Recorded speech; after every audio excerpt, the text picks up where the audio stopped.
जय माता दी। अब टाइटल में देख रहे होंगे 100 years of setting a foundation of सत्य सनातन भारत।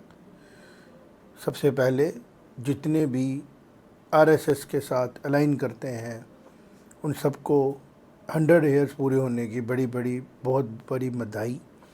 जितनी भी नेशनलिस्ट फोर्सेस हैं, भारत को प्यार करने वाली फोर्सेस हैं, जितने भी लोग पूरे विश्व में हैं जो भारत की सिविलाइजेशन को प्यार करते हैं, वो सब लोग जो 100 years आरएसएस के पूरे हो रहे हैं उस पर बहुत ज़्यादा खुश हैं।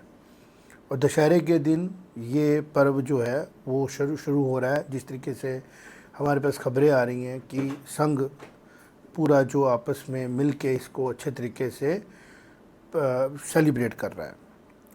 मेरा रेलेवेंस क्या है इसकी बात करने का, वो ये है क्योंकि मैं कोशिश करता हूँ कि जो भी भारत के लिए इम्पोर्टेंट हुआ हो रहा हो और होने जा रहा हो, उसके ऊपर ज़रूर अपनी राय दूँ। ज़्यादातर एसोसिएटेड रहा बच्चों के साथ, यूथ के साथ और पॉलिसी मेकिंग के साथ, क्योंकि खुद भी मेहनत करके एक इंस्टीट्यूशन को बड़े लेवल पे लेके जाने की कोशिश की। अलग अलग ऑर्गेनाइजेशन के साथ एसोसिएटेड रहा और अंदर से एक फीलिंग हमेशा रही कि देश सबसे ऊपर होता है, समाज से भी ऊपर देश होता है। जिसके अंदर वो समाज होता है। तो जब मैं बड़ा होने लगा तो मैं बड़ा ज़्यादा इन्वॉल्व रहा पॉलिटिकल ऑर्गेनाइजेशनों के साथ, पॉलिटिकल पार्टियों के साथ, because of the family we belong to. फिर बड़ी करीबी से जब देखने के बाद समझ आया कि जो असलियत में देश के लिए काम कर रही है एक ऐसी ऑर्गेनाइजेशन जो वाकई में भारत को आगे लेके जा सकती है और भारत को अपने सही जो उसकी पोजीशन है वहाँ तक वर्ल्ड में लेके जा सकती है। तो कंक्लूजन में सामने यही सच आया जो आपके सामने रखा, वो है आरएसएस, राष्ट्रीय स्वयं सेवक संघ। ये कोई छोटी, जिसको हम बोलते हैं अचीवमेंट नहीं है। 10 लाख से ज़्यादा शाखाएं कंटिन्यूसली हो रही हैं। भारत एक बहुत बड़ा पॉपुलेटेड राष्ट्र है। उससे भी बड़ी बात, भारत एक स्टेबल सिविलाइजेशन का प्रतिनिधि, जिसको बोलते हैं ना, एक फ्लैग बेरर है। कई चीज़ें हम हिंदी में अच्छी नहीं बोल पाते हैं, आहिस्ता आहिस्ता इम्प्रूव कर रहे हैं। भारतीय सभ्यता में हमें हिंदी और इम्प्रूव करनी है और बेटर बनना है।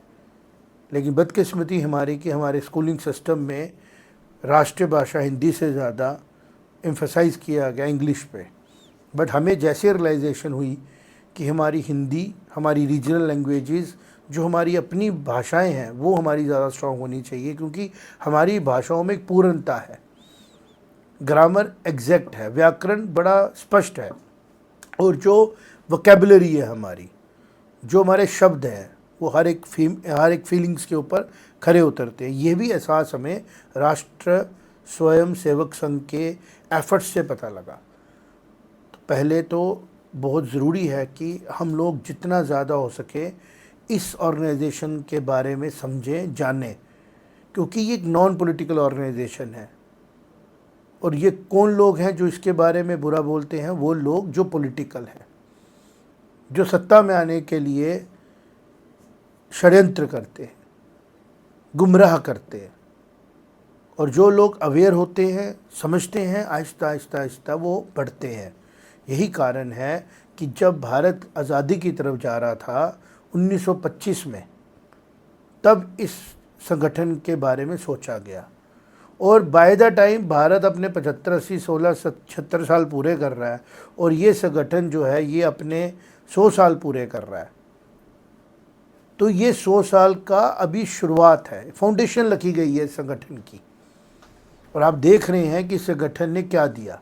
इस संगठन ने ये दिया कि भारत एक अखंड भारत राष्ट्र की तरफ जाना शुरू हो गया। इससे ट्रेंड लोग जब भारत की कुर्सियों पर बैठे, चाहे वो प्राइम मिनिस्टर की कुर्सी पे बैठे, चाहे वो चीफ मिनिस्टर की कुर्सी पे बैठ रहे हैं, उनमें एक अनुशासन है, उनमें एक सभ्यता के प्रति इज्जत है, उनमें एक अपने अंदर एक आत्मविश्वास और आत्मसम्मान है कि हम भारतीय सिविलाइजेशन को बिलोंग करते हैं, जिसके हीरोज़ में राम है, कृष्ण है, परशुराम है, रविदास है, वाल्मीकि हैं। ये हीरोज़ हैं जिनको हमने आगे लेके चलना है और अपनी आने वाली जनरेशन्स को बताना है कि हम किन की संतानें हैं। जो हीरोज़ हैं नेताजी सुभाष चंद्र बोस, पटेल। इसके अलावा मैं सबसे अच्छी बात इस संगठन ये समझता हूँ कि जो भी राष्ट्र के प्रति पॉजिटिव बात करता है, संघ उसके साथ खड़ा होता है, पॉलिटिकल पार्टियों से अलग हटके। तो मुझे जितनी समझ आ रही है संघ की, मैं उतना ही संघ के प्रति कमिटेड फील कर रहा हूँ। कुछ लोग बोलेंगे कि ये मेरी, तभी मैंने आज अर्थ न्यूज़ का नहीं लिया, इसमें सत्य संघ की तरफ से कह रहा हूँ। सत्य संघ मेरा अपना निजी राय रखने का प्लेटफॉर्म है, क्योंकि मेरा नाम शिवांग सत्य है और मैं सत्य संघ जब करता हूँ तो ये कहता हूँ एक तरीके से कि ये मेरी राय है। तो किसी भी राष्ट्र को आगे जाने के लिए एक सॉफ्टवेयर की ज़रूरत होती है। वो सॉफ्टवेयर है जो आज संघ के पास है। जब मैं संघ में काम करने वाले डेडिकेटेड लोगों से मिलता हूँ, एक ऐसा जुनून उनके अंदर है देश के प्रति, एक कमिटमेंट है। और सबसे बड़ी बात अच्छी क्या है, वो कमिटमेंट खाली फिलोसफिकल नहीं है, वो प्रैक्टिकल है, टेक्निकल है। क्या नहीं है संघ में? सबसे अच्छी चीज़, संघ में कोई ऐसी चीज़ नहीं है विश्व हित में ना हो। संघ को जितना करीब से देखा, समझ आया जनहित है, देश हित है और विश्व हित है। सबका हित है, नुकसान किसी का नहीं है, कंपटीशन किसी के साथ नहीं है। और वो दिन दूर नहीं है, वो दिन आने वाला है जब जितनी भी पॉलिटिकल पार्टियाँ इलेक्शन आएंगी भारत में, जब वो इलेक्शन लड़ने की कोशिश करी, संघ ने बच्चे बच्चे के दिल में भारत के प्रति ऐसी कमिटमेंट जगा दी होगी कि वो पहले ये देखेगा कि क्या ये पॉलिटिकल पार्टी संघ की दी हुई आइडियोलॉजी को अलाइन करती है या नहीं करती है। फिर दूसरी बातों पे ध्यान दिया जाएगा। वो भी दिन दूर नहीं है। स्टारिक लैंग्वेज से कहते हो, जो कांग्रेस आज नफ़रत करती है या अपने आप को समझती है कि हमने क्रिटिसाइज़ करना है आरएसएस को, हर पॉइंट के लिए डमीन करना है, आने वाले समय में ऐसा होगा कि there will be a fight between BJP, Congress and other parties कि ज़्यादा अलाइन कौन कर रहा है आरएसएस के साथ। क्योंकि आरएसएस का करैक्टर दिन ब दिन सोने से कुंदन हो रहा है। जितना इनको गलत बोला गया, उतना ही गलत बोलने वाले लोग एक्सपोज हुए और संघ निखर के और बड़े लेवल पे पहुंचा। तो संघ की ये शुरुआत है 100 साल में। 100 साल का यंग नहीं है अभी, 100 साल का ये भी टीनेजर है। जब ये यंग होगा, मैच्योर होगा, तो आप समझेंगे पूरे विश्व में जगह जगह पे लोग इस संगठन की कॉपी करेंगे अपने देश को मजबूत बनाने के लिए। इसके मॉडल को कॉपी किया जाएगा। और ये मैं जो कह रहा हूँ, ये मैं इमोशनल होके नहीं कह रहा हूँ, ये अंडरस्टैंडिंग है, कैलकुलेशन है और ये विजन है जो हम देख पाते हैं। क्योंकि संघ की रूट में ट्रुथ है, कमिटमेंट है राष्ट्र के प्रति, और ये कमिटमेंट ही संघ को खास बनाती है। और यही कमिटमेंट भारतीय सभ्यता में राष्ट्र के प्रति कही गई है। तो जिन्होंने भी इसको कंसीव किया, फाउंडर थे जो इनके, वो कोई आम लोग नहीं थे, वो चूजन वन थे, वो चुने गए थे ईश्वर के द्वारा भारत को उन ऊंचाइयों पे लेके जाने के लिए जो भारत डिज़र्व करता है मॉडर्न वर्ल्ड में। और देखें वही हो रहा है। Post industrial revolution, shuttle down होने लगी चीज़ें। अब सब लोग कह रहे हैं बेस क्या है, वर्ल्ड को आगे कैसे लेके जाना है, वैसे जैसे भारत आज लेके जा रहा है। एक सिंपल घर में पैदा हुआ आदमी अपनी रोज़ी रोटी कमाने के लिए, उसके पिताजी छोटे से रेलवे स्टेशन पे चाय का ठेला लगाते हैं, वहाँ से निकला हुआ आदमी भारत का प्रधानमंत्री बनता है।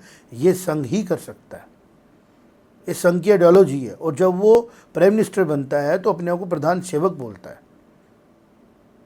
वो पार्लियामेंट की चौकी के ऊपर अपना मस्तक रखता है। ये संघ ही कर सकता है, ये संघ की आइडियोलॉजी ही करवा सकती है। और भी किसी ने कोशिश करनी चाहिए थी ना, ऐसी नहीं की, क्योंकि उसके पहले उनको जाना था आइडियोलॉजी ऑफ भारत पे, जो संघ ने समझी, जो संघ ने फॉलो की। और अनफॉर्चुनेट पार्ट ये है कि जो हमारी अपोजिशन पार्टी है पॉलिटिकल आई या जो थॉट आया, उनको लगा भारत में तो कुछ है ही नहीं है, जो है वेस्ट में है, उनकी सभ्यताओं में है, उनकी सोचों में है, यही कमी रही। तो 100 साल पूरे होने पे संघ के Shivang Setugupta, as Shivang Setugupta, as a team of Shivang Setugupta, मेरे से जुड़े सब लोगों की तरफ से बहुत बहुत बहुत बहुत मुबारक हो। हम रहेंगे नहीं, संघ चलता रहेगा। भारत की तरह ये गंगा बहती रहेगी, सदियों तक रहती, दुनिया तक कोई रोक नहीं सकता।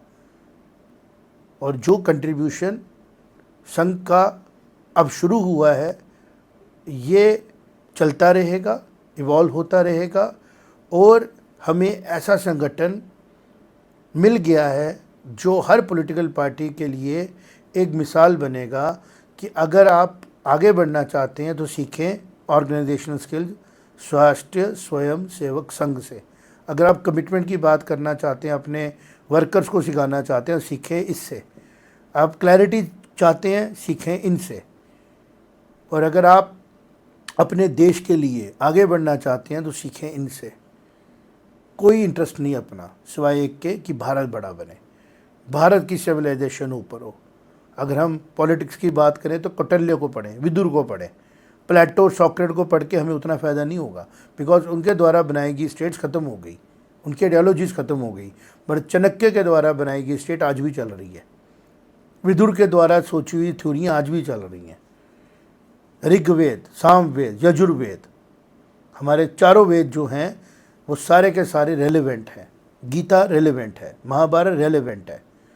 उस टाइम पे भी जब वो लिखी गई, सुनाई गई या वो घटित हुई, और आज भी जब हम उनको 2025 में देख रहे हैं, एक प्राइड आता है, एक खुशी आती है भारतीय होने पे। और उससे भी ज़्यादा खुशी होती है कि अब भारत की जो सभ्यता है वो अपने जायज़ मुकाम तक पहुंच रही है।